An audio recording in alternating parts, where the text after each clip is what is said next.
Marcia Kavanaugh, thanks so much for joining us. Well, we approach the new year guardedly curious, but always forewarned by the past, some of which we will review tonight. We'll be looking at the top 5 stories in politics, business, investigations, and general news, as well as offering a few predictions. Examining the tea leaves for us are tonight's Informed Sources. Errol Laborde, producer of Informed Sources. Gordon Russell, managing editor for Investigations, The New Orleans Advocate. Kathy Finn, freelance journalist. And Stephanie Grace, columnist, The New Orleans Advocate. And we're going to go over first to Kathy, and we're going to review business first. And what has business been like for us in this year of 2016, which we're finally saying arrivederci to? Well, I have 5 topics here, and these go in, I guess you'd say, ascending order. The number 5 for me is the opening of new possibilities with Cuba. We've seen that the barriers are beginning to drop, of course, with trade and cultural exchanges with Cuba. The doors are not fully open yet, but I think that we can look forward to certainly some openings, some new opportunities in that direction. Travel is already opening up a little bit in that way. And I think some of the areas that are sure to benefit in New Orleans include cargo through the Port of New Orleans and also increasing cruise passenger business. Those are likely to happen fairly early once the doors are fully open.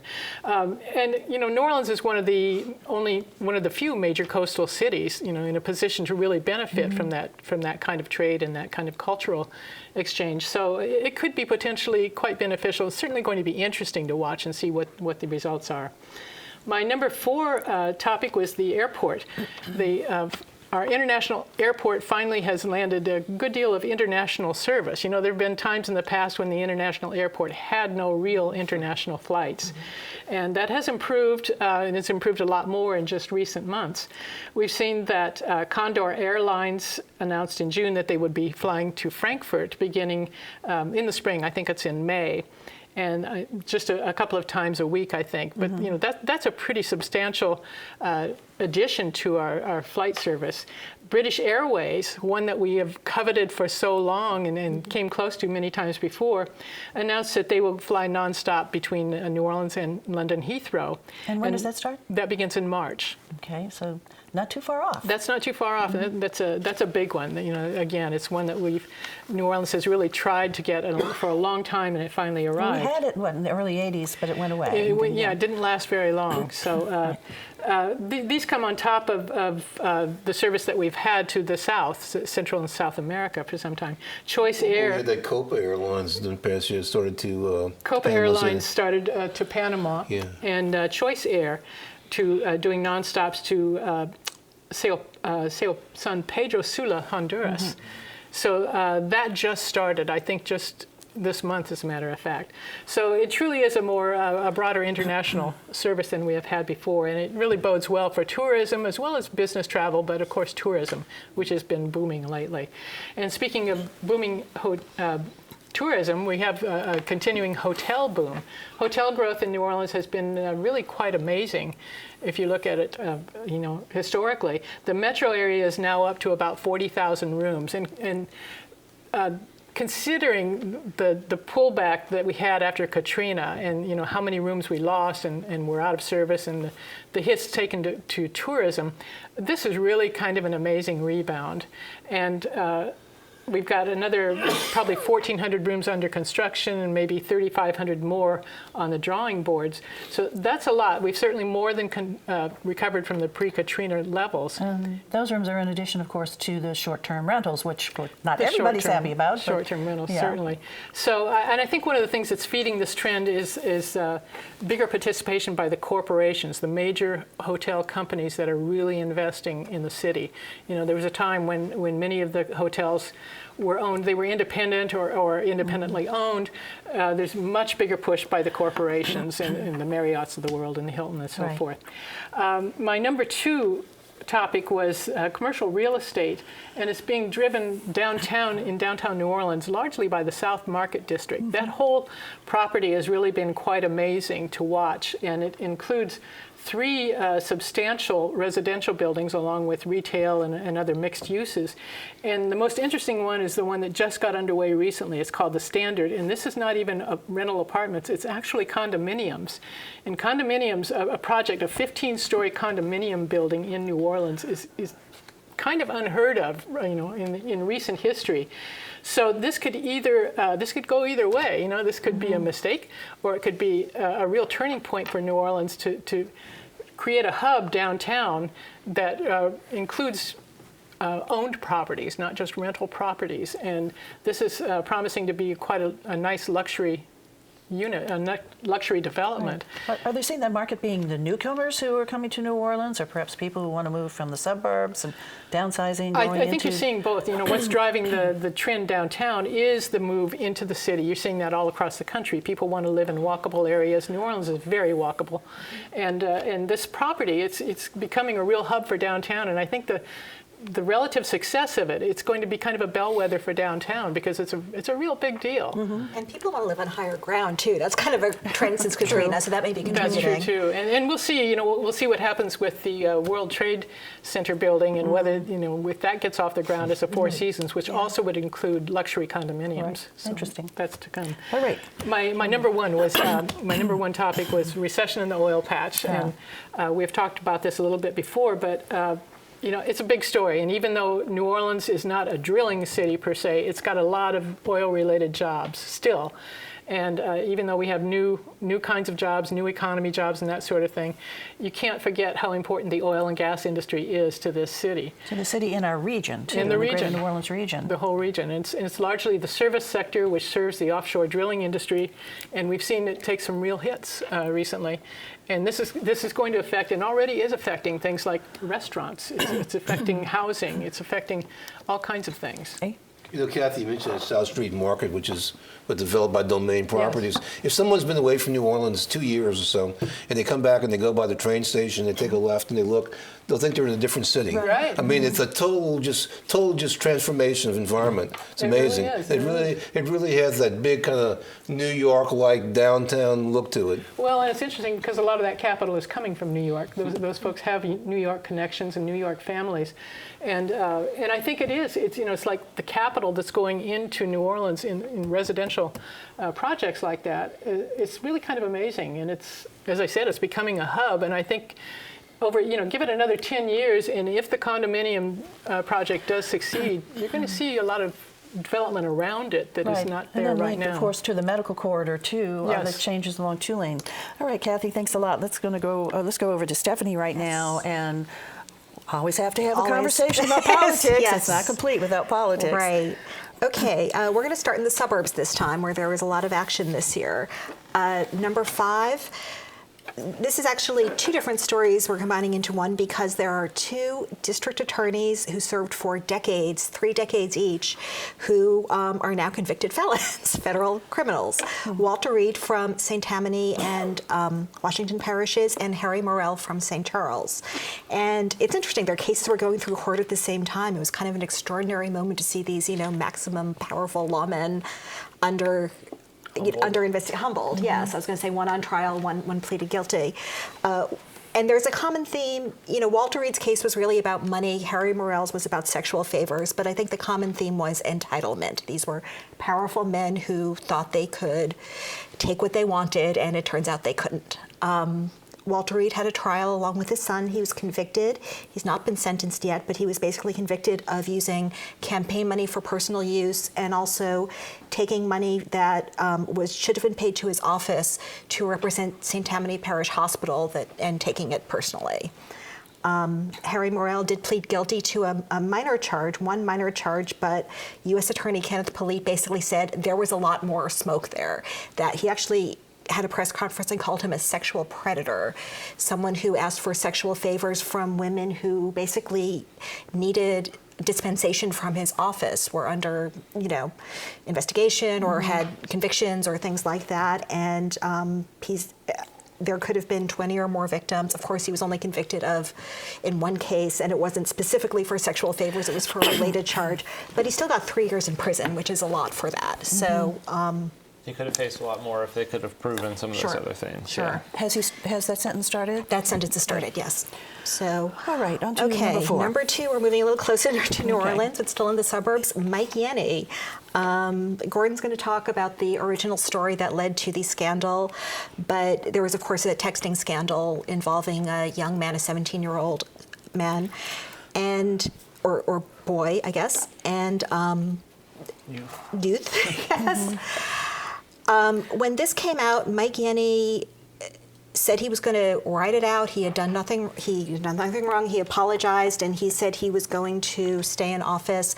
Almost the entire Jefferson Parish political establishment said, no, you should resign.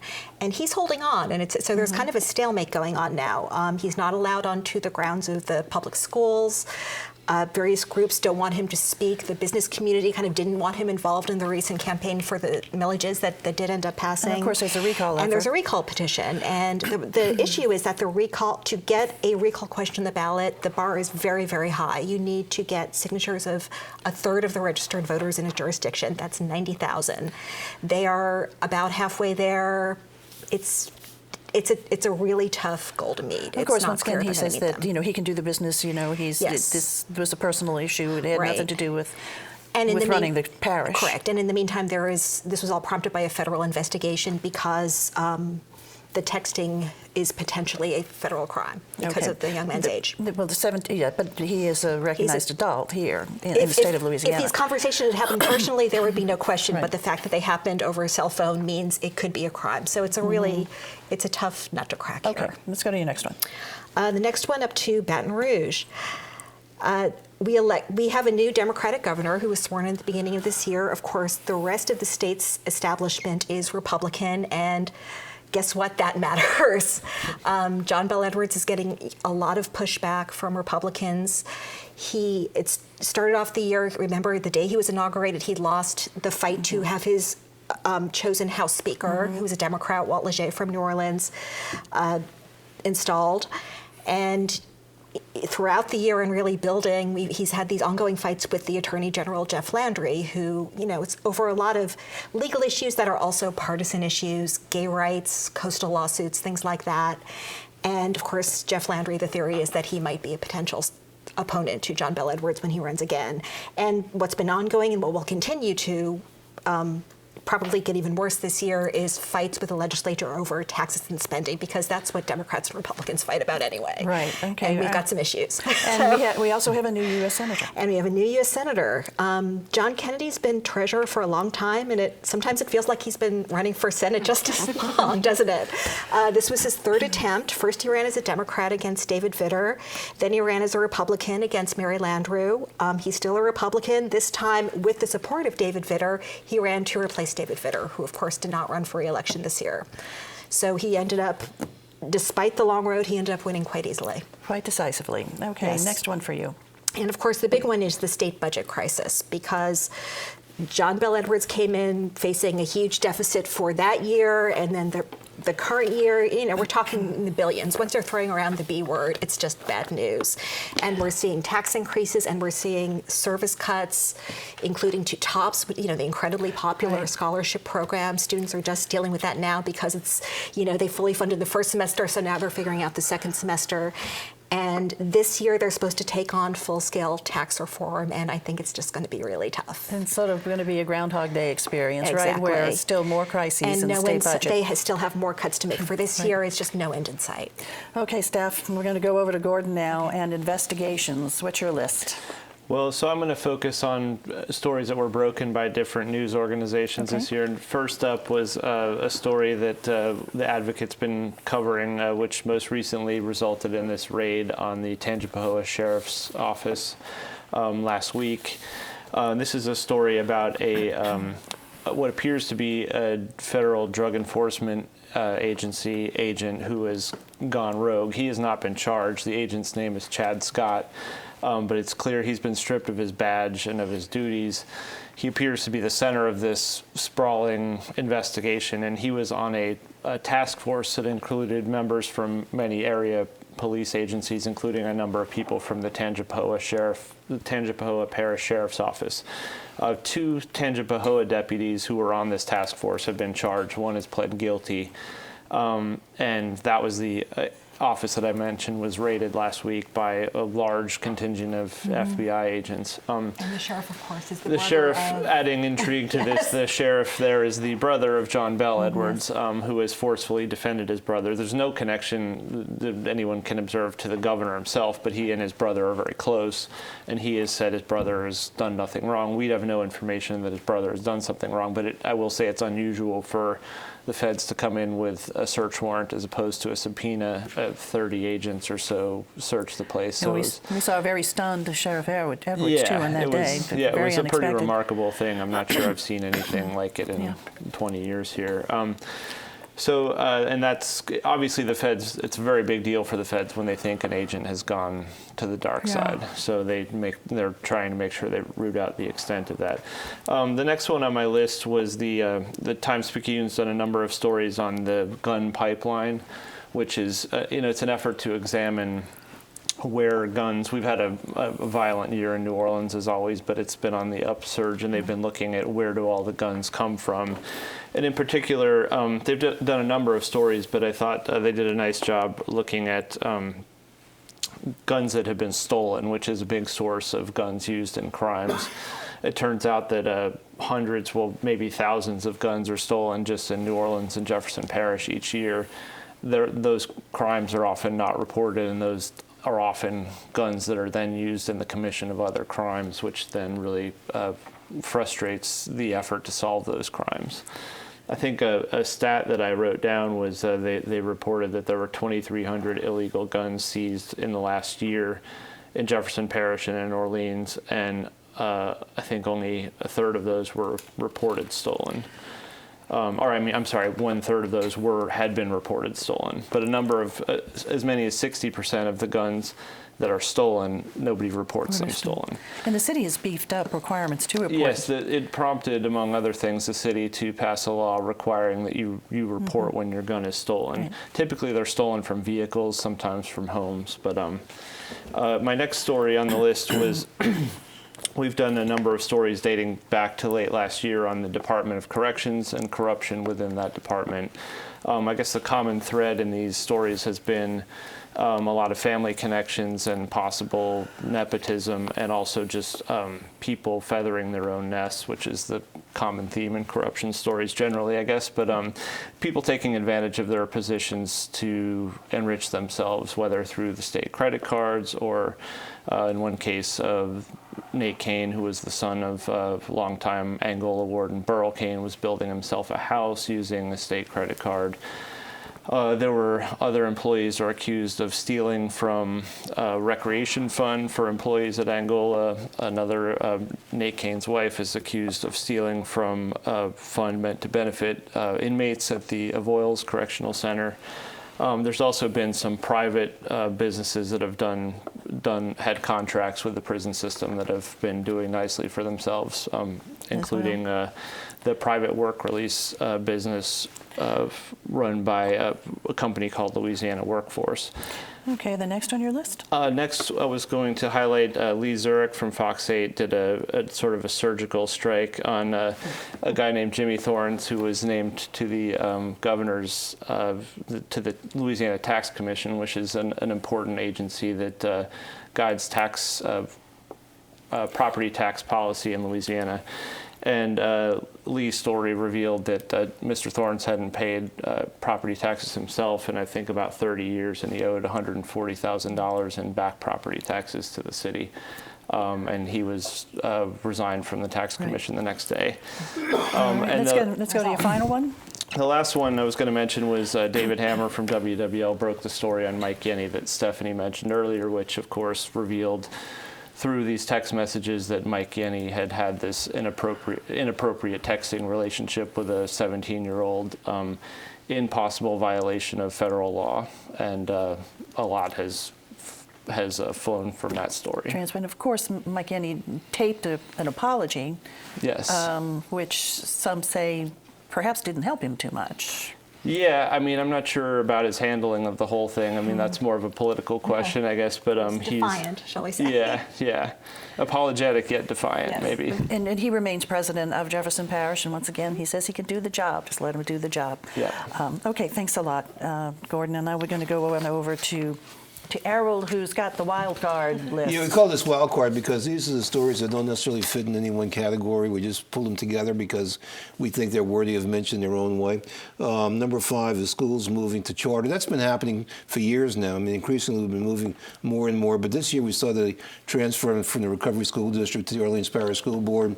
We saw another school board election in which a majority was pro-charter school. And so the whole charter school movement seems to be getting more solid. And when people talk about New Orleans being the test case, the national model, can you imagine Orleans Parish, New Orleans being a model for reform education that the nation is looking at? And in the long run, of everything we have on this list, this could be the most important story down the road. One day, if we look back, if charter schools, if the change in charter schools does what people are hoping or expect, this could really be a major story. But at least I think people are feeling like education maybe is moving in the right direction. Number 4, this time last year we saw the university part of the new hospital complex coming online. During the past year, we saw the veterans part of it. I don't know if it's still 100% yet, but that facility is now operating now, and it's just, well, first of all, just as a part of the landscape, major change in the landscape, major economic impact on that area, on Tulane and Banks, Tulane down to Banks. But the most important thing is we got to see is what this could do for healthcare. We certainly have everything in place, and this could really be a very important part of the city. Number 3, the regional flooding. This is something that just kind of hit everybody. It didn't hit New Orleans per se, but certainly the area around us, and we felt, one, from knowing people or from the economic impact of it. And it was a different kind of flooding from what we've been used to in the past. It wasn't river flooding or the lake flooding. It was all those small rivers and inlets.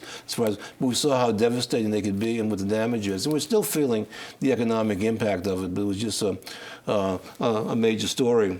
Number 2, and this is around the same time, it was an incredibly rough year, especially summer in Baton Rouge, where you saw the racial tension in Baton Rouge with 2 incidents: the original shooting and then the ambush shooting of police, and all that went on in Baton Rouge. And then you had the flooding, and so all of that. And so it was a tough year. And the new governor had nothing to do with the origins of anything like this, but at least he was in the position to provide some leadership and to be there.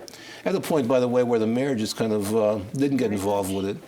And number 1, I put this first. I mean, because it involved a person everybody was familiar with, I think it just had an emotional impact. Obviously, something that involves thousands of flooding victims is a greater problem, something that involves one person. But I just think what this did to the citizenry and the story, and this was the Will Smith murder. It was an example of road rage. This is something that we haven't dealt with very much, and it had all the elements to it. And still, last week there was a conviction, and still, I don't know if anybody fully understands all the elements to it. And it's one of these things that that within seconds, one way or the other, the whole thing could have been different, and then the whole thing could have been avoided. And then at the same time, we had a parallel sort of crime that happened on the West Bank. And so the fact that you had 2 of these crimes at the same time was just incredible. Another NFL player. Yeah. Right. Night. And also, when you were talking about the gun pipeline, it just demonstrates how many guns there are out there, how many people actually have guns, one way or the other. One way or the other, and it's such a fine line in terms of how you're allowed to use them, I think, is one of the things that these stories illustrate is there's a very fine line between, self-defense, yes. right, whether you're going to go to prison for a very long time or whether you're going to be found to have acted in self-defense. And it can be a pretty, I think a lot of people felt like Cardell Hayes had some reasonable claim of self-defense, and he may end up going to prison for 60 years. And of course, his attorneys say that they will be appealing. Right. And it was a With manslaughter conviction, not a murder conviction, right, which manslaughter. is important. Yeah. Exactly. Also, it prompted more talk again to focus on stand your ground law. So do you anticipate that coming up, do you think, in the legislature this session? A change to stand your ground? I mean, I'm not sure that I would, but I mean, I think it's I think it's popular, but I do think that these things are very murky, and to expect that people in these tense standoffs are going to be able to sort of, weigh their actions and decide, based on the law, what's appropriate is sort of unrealistic. Yeah. Here's a story that got national attention as it happens. I was in New York the weekend of the verdict, and when that verdict came in, they interrupted their local news stories with live feeds on it.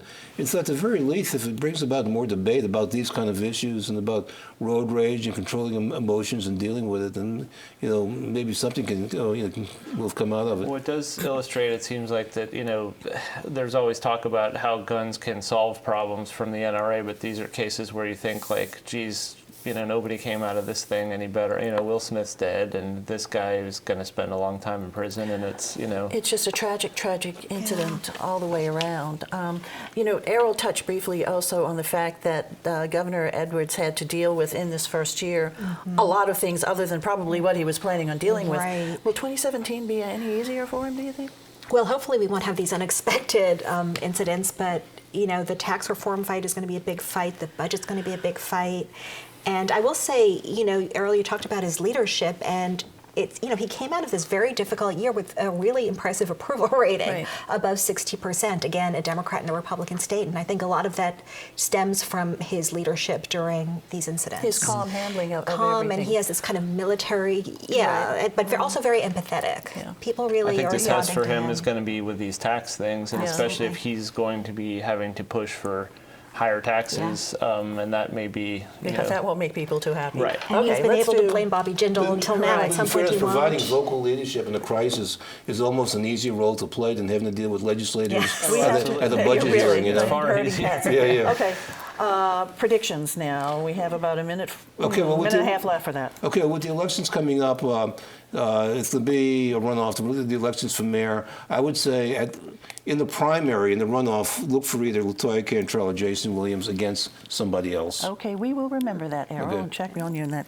Gordon. Well, I won't get into who's going to be where, but I was going to say that in this election, I expect affordability or affordable housing to be an issue, given all the controversy we've seen in the last couple of years over Airbnb and also recent stories like the American Can story. Okay. Kathy? Spinning off of that, the housing market, the home sales market, could be kind of up and down in the coming year. We're seeing very strong pricing around New Orleans right now, and a fair amount of demand. But at the same time, we're beginning to see rising interest rates, mortgage rates, and the first-time buyers are being shut out of the market. Okay, Steph. Okay, back out to Jefferson Parish. I'm going to say that this time next year, Mike Yanni, I think, will still be parish president, and we'll still be in this weird standoff situation. Okay, well, I'm sure that President Yanni and his supporters are happy about that prediction from you. Thanks a lot for being here, guys. Thank you all for joining us. I wish you all a very, very happy new year. A happy new year for us all, a prosperous, healthy one. We'll see you next week. Have a good evening.